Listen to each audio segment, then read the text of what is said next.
27절까지 내게 주신 말씀으로 내 귀에 들리도록 우리 함께 합독합니다. 시몬 베드로와 또 다른 제자 한 사람이 예수를 따르니 이 제자는 대제사장과 아는 사람이라. 예수와 함께 대제사장의 집결에 들어가고 베드로는 문 밖에 서 있느니라. 대제사장을 아는 그 다른 제자가 나가서 문 지키는 여자에게 말하여 베드로를 데리고 들어오니 문 지키는 여종이 베드로에게 말하되 너도 이 사람의 제자 중에 하나가 아니냐? 하니 그가 말하되 나는 아니라 하고 그때가 추운 고로 종과 아래 사람들이 불을 피우고 서서 쬐니 베드로도 함께 서서 쬐더라. 대제사장이 예수에게 그의 제자들과 그의 교훈에 대하여 물으니 예수께서 대답하여 이르시되 내가 드러내놓고 세상에 말하였노라.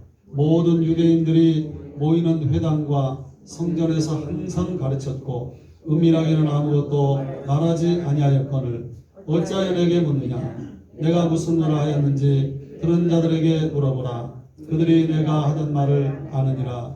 이 말씀을 하심에 곁에 섰던 아랫사람 하나가 손으로 예수를 쳐어 이르되 내가 대제사장에게 이같이 대답하느냐 하니 예수께서 대답하시되 내가 말을 잘못하였으면 그 잘못한 것을 증언하라.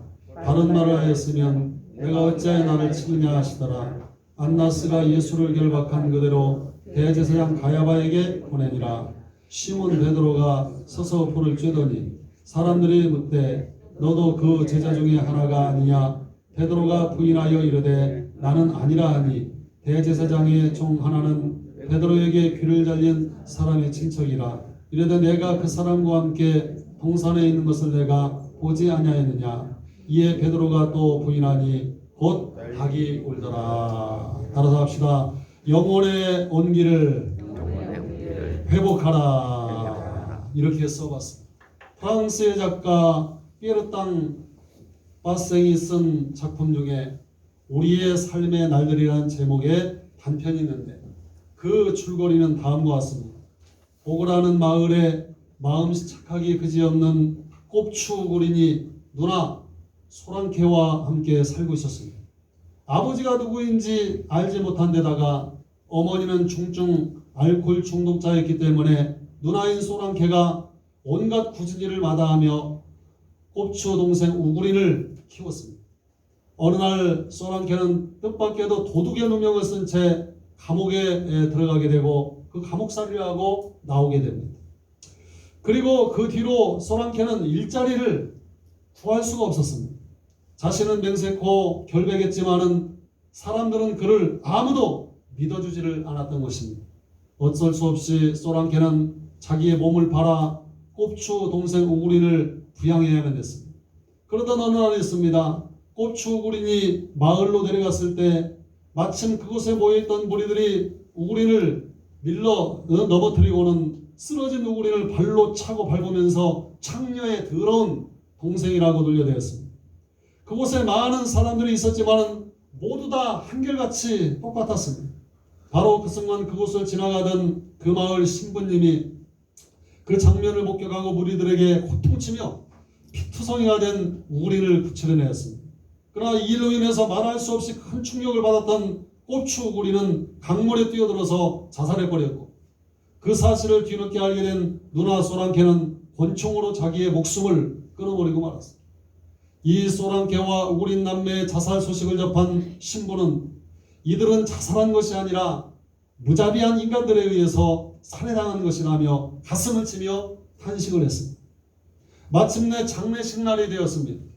우구린 남매를 죽음에 이르게 했던 마을 사람들 역시 좋은 구경거리라도 생겼다는 듯 모두 장례 미사가 거행되는 마을 성당으로 모였습니다. 그 마을 사람들을 바라보며 미사를 집례하는 신부가 이렇게 말했습니다. 소위 기독교인들이여, 이 세상 마지막 심판날 공의로우신 주님께서 내 양떼들은 어디 있느냐 하고 물으신다면 나는 모르겠습니다라고 대답할 것입니다. 주님께서 다시 이 양떼들은 어디 있느냐고 물으신다고 해도 나는 여전히 모르겠습니다라고 대답할 것입니다. 그러나 주님께서 마지막으로 내 양떼들은 어디 있느냐 하고 또 물으신다면 그때 나는 부끄러움과 송구스러움을 무릅쓰고 이렇게 대답할 것입니다. 주님이시여, 저들은 양떼가 아니었습니다. 저들은 다 이리떼였습니다. 착하디 착한 곱추 우그림과 마음씨고 온 누나 소란케를 죽음에 이르게 했던 그 마을 사람들이 신부님의 눈에는 사람으로 보이지를 않았던 것입니다. 주님을 믿는 우리의 참으로 양떼들을 참으로 하나님께서 보실 때 무엇보다도 하나님 보시기 아름다운 하나님의 형상을 회복한 자들이 되시기를 주의 이름으로 부탁드립니다. 이 소설 속에 만약에 그 보구마을의 신부님이 만약에 오늘날 이 땅에 와서 우리의 삶의 안팎을 속속이 살펴본다면 무엇이라고 그 사람이 작품 속에 나오는 신부가 말을 하겠습니까? 이 세상 마지막 날 공의로우신 주님께서 내 양떼들이 어디냐라고 물으실 때 주님의 양떼들이 여기에 모여있습니다라고 대답을 하겠습니까? 온갖 부정과 비리가 난무한 이 세상, 온 나라를 거덜나게 하고도 누구 하나 책임지는 사람이 없는 변명과 그리고 은폐에만 급급한 우리의 이 모습을 바라보면서 그 신부는 부끄러움과 송구로움을 무릅쓰고 똑같은 대답을 하지 않을까 하는 이 작품을 통해서 제가 생각을 해본 거예요. 주님이시여, 저들은 양떼들이 아니었습니다. 저들은 다 이리떼였습니다. 우리 중에 누구든지 이 답변을 부정할 수가 없다면 이리떼들이 득실거리는 이 시대 역시 절망의 시대고 좌절의 시대라고 말할 수밖에 없다는 일. 이 암울한 시대에 우리는 어떻게 해야 되겠습니까? 이 신부처럼 절망하고 탄식하는 것으로 다 그치는 것이 아니에요. 지금 세인들처럼 비방과 비난과 그리고 비판으로 일관하다가 모두 공멸하겠습니까? 그럴 수는 없다는 것입니다. 그처럼 의미 없고 무가치한 삶을 살기 위해서 우리가 이 땅 위에 태어난 것이 아니라니.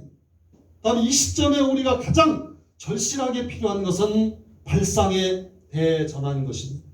우리가 이리떼와 같은 인간들에 대해서 절망하고 탄식하는 그런 까닭은 인간은 본래 이리 같은 존재가 아니었다는 생각을 여러분 스스로 가지고 있는 거예요. 그런데 어쩌다가 세상이 이렇게 되었는가? 어쩌다가 인간들이 이렇게 사악한 존재들이 되었는가? 결코 이리일 수 없는 인간. 그런데 그들의 모습을 정체를 바라보면서 하루아침에 이리떼처럼 전락해버리는 사람들의 그 모습, 인간의 역사 속에서 가장 절망스러운 그러한 모습이 아닐까 생각합니다. 그렇다면 성경을 펴서 우리가 생각해 볼 때 이 세상의 모든 사람들은 이리의 모습이 아니었습니까? 하나님의 법을 유린한 채 에덴 동산에서 쫓겨난 아담이 이리가 아니었습니까?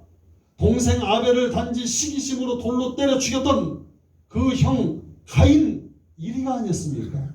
아내에 얹히게 되든 말든 자기 목숨 하나 살겠다며 아내를 동생이라고 속였다가 그 아내를 빼앗겼던 아브라함의 그 모습도 이리 같은 생각이 아니었습니까? 자기 마음에 들지 않는다고 애굽인을 때려 죽여가지고 모래 속에 묻었던 모세도 이리 같은 사람이 아니었습니까? 삼촌을 교묘하게 속여서 삼촌의 재산을 횡령하여 부정축제를 했던 야곱, 이 사람도 알고 보니 이리 같은 그 모습이 아니었습니까? 충복이었던 아내와 몰래 통정하고 이 사실을 은폐하기 위해서 아예 충복을 공모살해했던 다윗, 이 사람도 이리가 아니었습니까? 예수님을 믿는 사람들을 돌로 쳐 죽였던 바울의 그 모습도, 스데반을 죽였던 바울의 모습도 이리가 아니었습니까? 도대체 성경에 나타난 인간들 중에 본래 이리가 아니었던 사람이 또 어디 있습니까? 한 사람도 없어요. 주님은 말씀했어요. 따라합시다. 의인은 없나니 하나도 없다. 오죽에 쓰는 성경에서 그러한 말을 하고 있습니다. 좋은 눈이 내리는 겨울날 사채업자가 가방을 들고 주위에 떨고 있었습니다.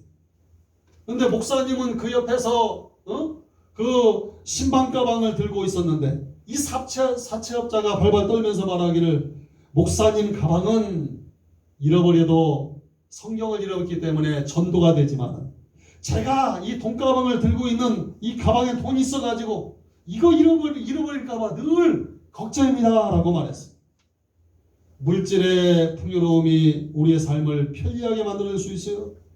그러나 그것이 우리의 영혼의 평안함과 따뜻함을 보장해 줄 수는 없는 것입니다.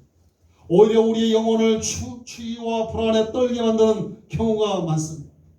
영혼의 평안함과 영혼의 따스함은 같은 말이에요. 따스함이 없이 평안함이 있을 수 없고, 평안함이 배제된 따스함이란 애시당초 불가능한 것입니다. 만약에 우리의 영혼이 따뜻하지 못하다면 우리는 이 세상 그 무엇으로도 참된 평안과 행복을 예수 믿는 사람은 누릴 수가 없는 것입니다. 그러나 내 영혼이 따뜻한 때에는 마치 광야에서 외치는 세례 요한이 그랬던 것처럼 텅 빈 주머니를 가지고서도 말할 수 없는 평안을 누릴 수 있는 것이 영적인 존재인 하나님의 자녀의 모습이 되는 것입니다. 성경은 오늘 새벽에도 말했어요. 하나님의 말씀은 신약시대에 특별히 넘어와서 사람의 출세가도를 강조하는 그런 말씀이 아니라 성령 안에서 주님의 말씀과 사랑으로 새 사람이 되라고 일관적으로 계속 권고하시는 그런 말씀이 선포되고 있습니다.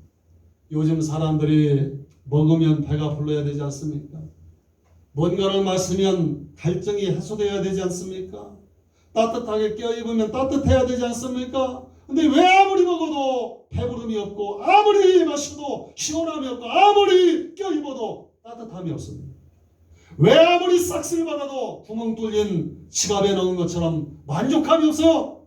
그 이유는 오늘 말씀의 주제예요. 여러분의 영혼이 지금 추위와 불안 속에 떨고 있기 때문에 그렇다는 것입니다. 회개라는 것이 무엇입니까? 영적인 추위와 불안에 떨는 삶을 하나님 앞에 불을 털어버리고 영혼의 온기를 회복하고 새롭게 시작합니다. 무엇이 여러분 하나님을 믿는 신앙이겠습니까? 내 영혼의 빛 되신 하나님 앞에서 내 영혼을 따뜻하게 가꾸는 거예요. 영혼이 따뜻한 사람만, 영혼의 온기를 간직한 사람만 남을 따뜻하게 사랑하고 포근하게 이 시대에 감쌀 수가 있기 때문입니다. 겟세마네 동산에서 체포하고 결박당하신 예수님께서는 오늘 성경을 보니까 지금 대제사장의 집들에서 신문을 받고 있는, 이때의 시각은 예수님께서 십자가에 못 박혀 돌아가시던 당일 첫 새벽녘이었습니다. 그리고 이날은 지금 우리의 달력으로 3월 말에서 4월 초 사이였습니다. 이스라엘은 12월 달부터 3월 달까지, 3월 말까지 겨울에 해당이 됩니다. 따라서 3월 말에서 4월 초 사이라는 것은 겨울이 끝나가고 이른 봄이 막 시작되는 때입니다. 그렇게 밤이 되면 기온이 뚝 떨어져 가지고 아주 12도로 추운 계절이 되는 것입니다. 특히 예루살렘은 유다의 광야에서 불어오는 바람으로 인해서 밤이 되면 유난히 추운데 그 추위의 특성은 뼛속까지 사무치는 추위랍니다. 오늘 우리가 살고 있는 이 삶의 계절이 이와 같지 않습니까? 날씨는 쌀쌀하게 춥고 세상살이는 힘들고 영혼은 불안에 떨고 있고 영혼이 어떤 사람은 병들었습니다. 영적으로 분별하시길 주의 이름으로 부탁드립니다. 오늘 본문 속에 그날 새벽 대제사장의 집들 또한 얼마나 추웠겠습니까? 그래서 본문은 이렇게 말하고 있어요. 18절 말씀에 그때가 추운 고로 종과 하속들이 숯불을 피고 서서 쬐니 베드로도 함께 서서 쬐더라, 그렇게 말하고 있어요. 베드로가 또 다른 제자의 주선으로 전임 대제사장이자 이스라엘 최고의 실권자 아나스의 집 뜰 안으로 들어갔을 때 그곳의 하속들은 얼마나 추웠던지 숯불을 피워놓고 그 앞에서 불을 뺑 불러서 쬐고 있었습니다. 겟세마네 동산에서부터 걸어오느라고 추위에 떨어했던 베드로 역시 그 틈에 끼어서 불을 쬐고 있는 거예요. 이 성경에서 숯을 피워놨다는 이 말은 무엇입니까? 숯불을 갖다가 한 10개, 20개 그렇게 해놓고 불을 쬐다는 것이 아니에요. 활활 타오르는 숯더미, 무연탄 큰 무더기를 가리키는 말. 말하자면 대단한 열량을 특별히 강조하는 그런 말을 숯이라고 말하고 있습니다. 쬐다라고 변형된 것은 뭐냐면 따뜻하게 한다는 그런 뜻입니다. 추운 첫 새벽에 한기를 떨고 있던 베드로는 추위를 떨쳐버리기 위해서 안나스의 집들에서 활활 타오르고 있는 숯더미 앞에서 몸을 지금 녹이고 있었습니다. 근데 프랑스가 난 가장 위대한 수도자였던 사르르드 푸코는 1858년 프랑스의 스트라스부르에서 태어났습니다. 불행하게도 어린 나이에 양친을 여의고 그는 신앙의 길을 떠나게 됩니다. 그리고 육군사관학교에 진학해서 장교가 되어가지고 북아프리카에서 일어난 반란군 진압에 참여해 상관의 명령으로 반란군의 심장에다 총을 쏴가지고 사살했어요. 그때 그 전쟁의 회의를 느낍니다. 그 후에 군대를 스스로 떠나 학자로서 모로코를 탐험하던 중에 그곳에 이슬람교도의 깊은 신앙 속에서 신앙을 따라 살아가는 모습을 큰 충격을 받게 됩니다. 그것이 계기가 되어 그는 하나님을 향해 시선을 날리고 다시 하나님 품으로 돌아오게 됩니다. 그리고 오랜 기간 동안의 수도원 생활을 거쳐서 그 당시에 세상에서 가장 버림받은 사람들이 살고 있던 지구시라고 여기던 아프리카 사하라 베스로 들어가서 1916년 12월 한 토착민이 쏜 총에 맞아 숨질 때까지 15년 동안 그곳에 가난한 원주민들과 함께 살면서 예수 그리스도의 복음을 전한 사람.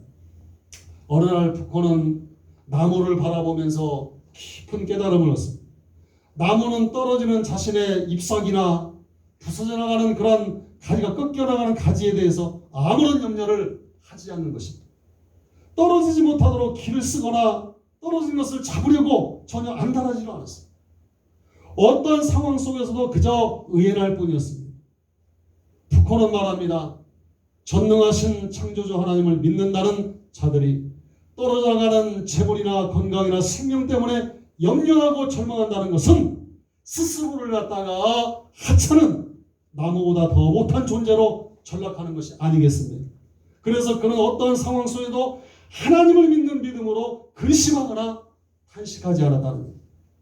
하나님 앞에 참된 인간으로 서기를 노력했다는 것입니다. 그리고 그는 그 뒤에 이러한 말을 했습니다. 하나님을 믿는 자에게 가장 어려운 것은 여러분이 무엇이 어렵다고 여러분 생각합니까?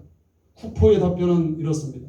하나님을 믿는 자의 가장 어려운 것은 따라합시다. 하나님을 믿는 것이다. 그리고 또 이렇게 말했어요. 하나님을 믿는 자의 가장 부족한 것이 있다면 그것은 하나님을 향한 신앙이다. 그렇게 말했어요. 우리는 얼마나 쉽게 하나님을 믿는다고 말합니다. 하나님에 대한 신앙을 얼마나 여러분 자랑스럽게 생활 속에 이야기하고 있습니다. 그러나 정말 우리는 하나님을 믿고 있습니까? 오늘 아침에 말씀했습니다. 우리는 종교 생활하는 것이 아니라고 살아계신 하나님을 향한 신앙생활하는 것이고 복음의 길로 접어든 사람들이라고 이 아침에 말씀을 드렸어요. 진정 우리는 하나님을 향해 부족함이 없는 그런 신앙을 가지고 있습니까? 옆 사람과 물어봅니다. 따라합시다. 하나님을 정말 믿습니까?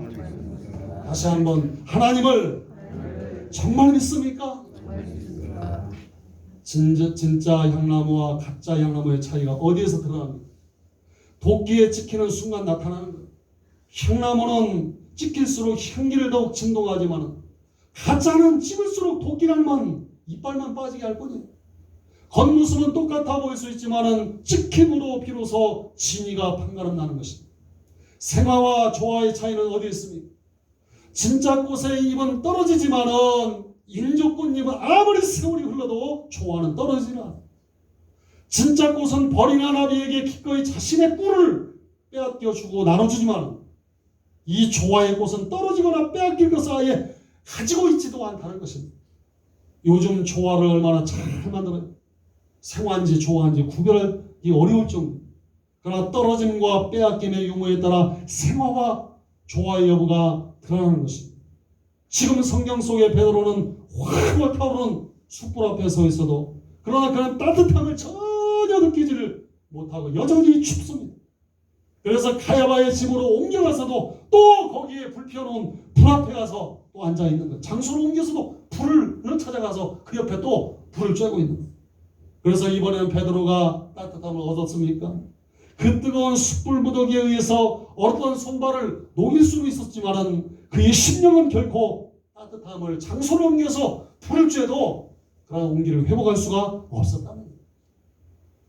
주님을 외면한 베드로의 영혼은 추위와 불안에 떨 수밖에 없어요. 그의 영혼이 얼마나 불안하고 추위했던지 안나스의 집에서도 가야바의 집에서도 베드로는 앉지도 못하고 이러지도 저러지도 못하고 그 불을 쬐고 있는 거예요. 그러나 그것은 타오르는 숯불을 쬐다고 가실 추위나 불안이 아니었습니다. 그의 영혼이 추위와 불안에 떨고 있을 때 그가 한 짓이라고 고작 예수님을 부인하고 저주하면서 욕하는 것이었습니다. 지금 말씀의 서두로 돌아가는 이게 사람입니까? 이게 제자입니까? 이 짓을 또 하고 있는 거야. 그 무익하던 베드로가 새벽 다고는 소리를 듣고서야 예수님의 말씀, 예수님의 사랑이 생각나시 대제사장의 집을 뛰쳐나와서 통곡하며 회개하기 시작했습니다. 주위에 얼어붙은 영혼은 통곡도 회개도 사실은 불가능합니다. 베드로가 뛰쳐나간 한 길 위에는 타오르는 숯불더미가 없어요. 지금 밖으로 나가보니까 유다 광야로부터 뼛속까지 스며드는 찬바람만 몰아치는 한기가 불어오는 그런 계절이었습니다. 불이 타오르는 대사장의 집들보다 훨씬 추운 곳으로 나간 거예요. 어찌 그 추운 한기를 위해서 베드로가 참여하며 통과할 수 있었습니까? 다구름 소리로 인해서 주님의 말씀이 생각난 거예요. 베드로가 주님의 말씀과 사랑 앞에 그 시간 깨지는 그 시간이었음을 여러분 믿으시기 바랍니다. 굳이 외면했던 주님을 똑바로 향하였습니다. 주님의 말씀이 그의 영혼의 온기가 되고 주님의 사랑이 그의 마음속에 따스함으로 얼어붙었던 베드로의 영혼을 녹여주는 역사가 임한 줄로 믿으시면 크게 아멘합시다. 영혼의 온기를 지닌 자만이 말라붙었던 눈물샘이 터지며 통고할 수가 있습니다. 영혼의 따뜻함을 가진 자만이 열린 영 안으로 자신의 실상을 바라보고 참여할 수가 있는 거야. 이후 베드로는 따뜻한 영혼으로 하나님과 사람을 진정으로 따뜻하게 사랑하는 참된 크리스찬으로서 변화될 수가 있었다. 이에 반하여 가룟 유다는 어땠습니까? 마가의 다락방에서 주님과 함께 마지막 만찬을 끝낸 가룟 유다가 예수님을 팔아넘기기 위해서 집을 나설 때 그때가 캄캄한 밤이었음을 요한복음 13장 30절에 강조하고 있습니다. 그때가 정확한 때가 어땠습니까? 베드로가 대제사장의 집들에서 예수님을 부인하고 저주하기 불과 몇 시간 전이었습니다. 다시 말해서 추위를 견디다 못한 베드로가 타오르는 숯불더미 앞에서 몸을 녹이려고 했던 바로 그 추운 날 밤이었다는 것입니다. 그 추운 밤에 가룟 유다가 집을 나섰음을 성경이 증언하고 있으면 무엇을 도대체 지금 의미하고 있는가요? 그날 밤 가룟 유다의 영혼이 추위로 인해서 꽁꽁 얼어붙어 있었음을 말하는 거예요. 그의 영혼을 얻었을 때 그가 한 것이라는 것은 은 30냥을 받고 자기의 스승을 배신한 것이었습니다. 이게 뭐요? 이리 같은 짓이요. 금수마토 못한 인간인 것입니다. 유다의 영혼은 후회는 했지만 그 후에 회개를 하지 않았어요. 주님의 말씀을 생각하지 않았어요.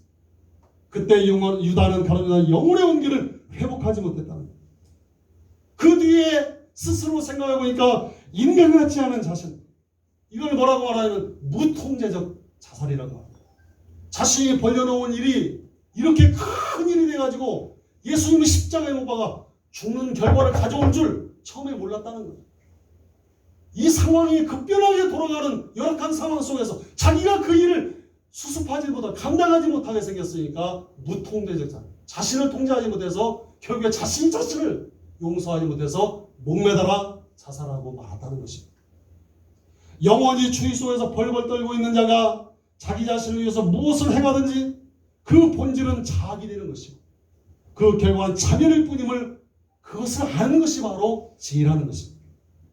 시편의 시인은 자기 영혼을 향해서 이렇게 노래합니다. 내 영혼아, 내가 어찌하여 낭망하며 어찌하여 내 속에서 불안하여 하는고? 너는 하나님을 바라라. 그 얼굴의 도우심을 인하여 내가 오히려 찬송하리로다. 시편 42편 5절의 말씀. 시인은 추위와 불안 속에 떨고 있는 자기의 영혼을 향해서 하나님을 바라보라고, 하나님 앞에 바로 서라고 자기 영혼을 향해서 권고하고 있습니다. 이 시인은 한 가지 사실을 분명하게 알고 있습니다. 말씀을 정리합니다. 인간의 영적인 추위와 불안은 따라 하나님의 사랑과 하나님의 말씀으로, 아멘, 하나님의 사랑으로 하나님의 말씀을 덧입을 때 영혼의 냉기가 따뜻한 온기를 머물 수 있다. 영혼의 온기를 되찾는 자만이 참된 행복을 믿는 자는 누릴 수가 있는 것입니다. 이제 사순절 십자가 사랑, 주의 종이 전하는 하나님의 말씀에 여러분의 영혼을 녹이는 역사가 임하게 되기를 바라겠습니다. 이 사순절 기간에 여러분이 해야 될 일이 오늘 말씀을 통해서 제시되고 있습니다. 영혼의 온기를 회복하라는 거예요. 여러분 영적으로 냉랭한 사람들입니까? 아니면 하나님의 말씀 앞에 바로 서고 주님의 사랑 앞에서 여러분의 영혼은 따뜻한 사람입니다. 우리가 하나님 앞에 그분의 사랑과 말씀 앞에 바로 서지 않는 한 우리의 소유가 많아질수록 영혼의 따뜻함, 영혼의 온기를 회복할 수가 없는다. 그래서 자기 가방 하나 마음 놓고 아무 곳에나 두지 못하고 떨고 있는 사채업자 같은 그런 심령이 되고 마는 거예요. 그동안 우리의 몸을 따뜻하게 해주는 난방시설이 놀랍도록 발전했어요. 장작을 떼던 시절에서부터 시작해서 무연탄을 거쳐가지고 보일러의 시대, 이제 가스 보일러, 이제 원자력까지 앞으로 얼마나 많이 발전할지 가히 측량할 수 없습니다.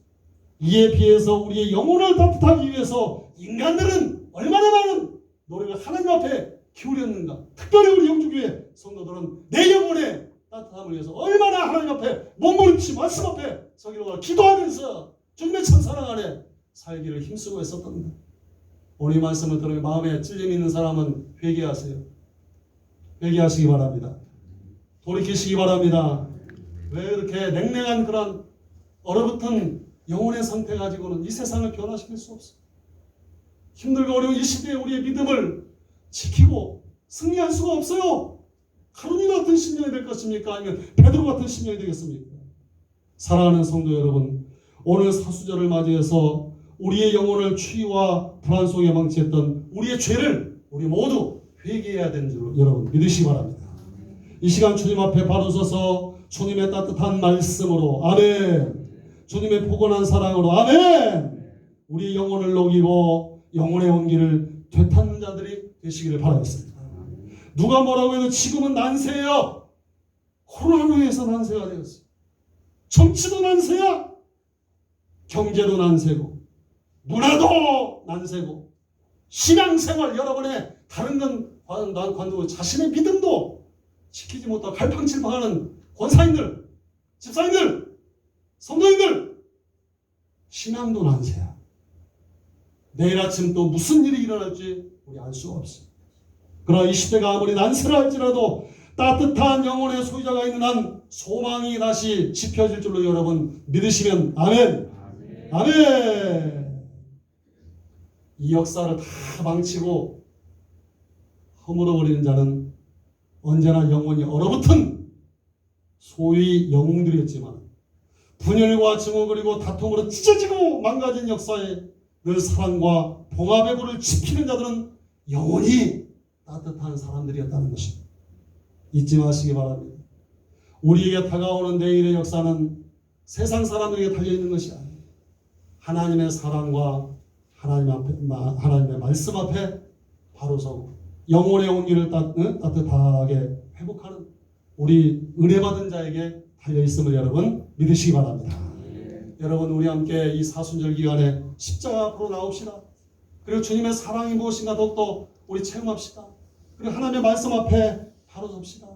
간절한 기대와 싸움을 주께 두고 주님 앞에 간절히 기도할 때 참으로 뜨거운 회개의 눈물이었던 베드로의 그 뜨거운 눈물이 여러분의 눈물이 될 줄로 믿습니다. 갈대 같은 여러분 믿음이 십자가를 향해 나오는 성도의 삶 가운데 반석 같은 믿음으로 변화되고 더 강력한 믿음으로 승리하는 우리 모두의 삶이 되기를 주의 이름으로 축원을 드리겠습니다. 영혼의 온기를 회복하게 하여 주옵소서. 우리가 허물이 많고 죄악이 많아서 세상에 꽁꽁 얼어붙어 있는 줄로 믿습니다. 먼저 믿는 날 사랑의 불씨, 진리의 불씨, 새로운 역사의 불씨를 지필 수 있도록 내가 먼저 주님의 사랑과 말씀 앞에 바로 서게 하옵소서. 거룩하신 예수님의 이름으로 기도하옵나이다. 아멘.